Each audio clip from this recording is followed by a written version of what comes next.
What's up, people? Make sure I got this even here. All right, listen, we hear about the cliche, keep it real, but I think we underestimate really what keep it real means. You know, we keep it real in the streets, but we also need to keep it extremely real in our business affairs as well. Even in our personal lives. I know a lot of times, especially for someone just starting out in sales in particular, you know, you get this quick training, you get all hyped up, you get pumped up, and they say, go get it, right? And they say, do whatever you got to do to get the sale. And I don't agree with that. I think that, you know, you should have some ethics about what it is that you do.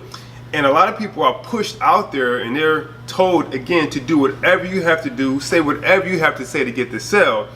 And they're thinking about the short-term benefit in that, right? That's like eating a big freaking bag of Oreo cookies with ice cream and everything because it tastes so good short-term, not thinking that in a few minutes you are going to feel so freaking weird because of all the sugar and artificial flavors and all the pus milk and ice cream and all this other kind of stuff. Anyway, I don't want to venture off too far, but it is so short-term in your thinking because you're not realizing that eventually this person who you're talking to, if you just say yes to whatever, it sounds good at the moment, it's the easiest thing to do, it's the fastest thing to do, but it doesn't mean that it's going to last long term. This person will absolutely find out that you can't do what it is that you said you can do. And the crazy thing about it is that you normally say yes to a bunch of different things, and I hear a lot of our sales consultants, they do the same exact thing. They yes the client to death, and then once the client begins looking for them saying, hey, I was told this is going to be done, I was told that's going to be done, and when they can't do it, then now the sales consultant is vamos, they're vanished, they're gone, or now they don't understand why this client is so freaking upset at them.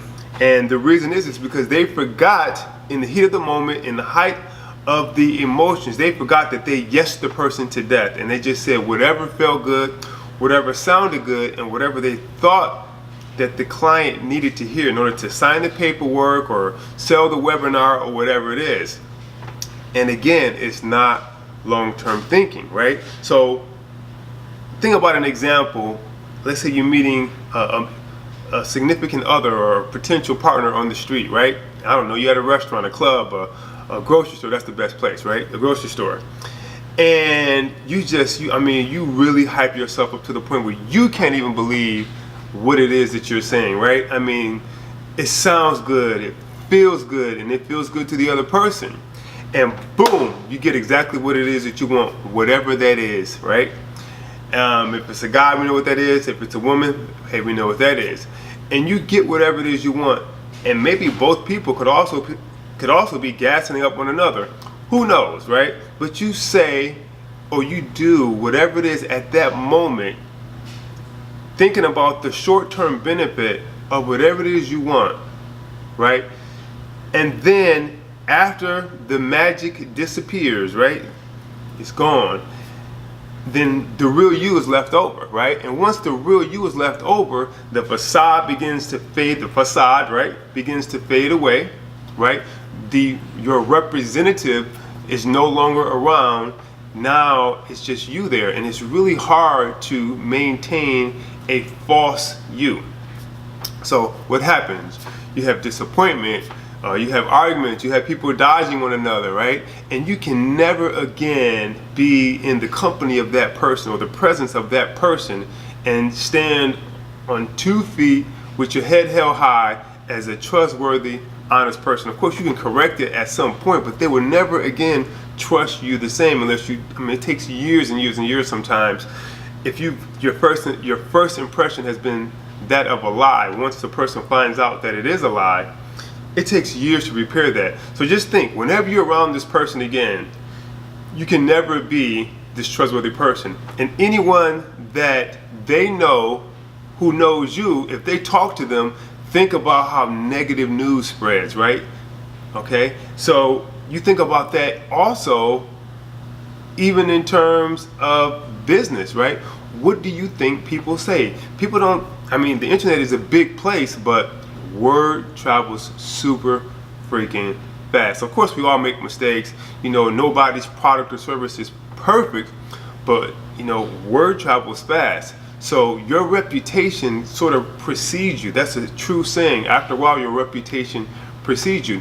You could be a person who doesn't have a great quality product, but at least if you're ethical and you're honest and you're trustworthy and you're real, people will appreciate you, right? Some people will even be honest with you. But when you're intentionally conniving and you know you're intentionally not being real, people can see that too. And that word travels super freaking fast. And again, now, and you think about the personal example I just gave you, once that person begins to tell other people about you and their experience, right? Their experience is really what sells your client's experience is really what sells you. Once they tell them about the experience that they had, which is not a good one, that's it, you're finished, right? And then that person tells another one, and you're finished. So it's a super difficult, I mean, it's a super awkward and bad position to be in, but it's the same thing in our personal life and the same thing in our business life. So keep that in mind, and what you want to do is you absolutely want to keep it real. Think long term, right? Don't say whatever comes to your mind. Don't just throw out any old kind of price, and then, you know, say if the product could be $1,000, you say the product is now, it costs $10,000, but you're just giving them a discount, and now it's only $2,000 for them. I mean, come on, people aren't like, people are smarter than that today. And the crazy thing, and the unfortunate thing is that they will eventually find out. So once they find out, how do you think that makes you look in their eyes, right?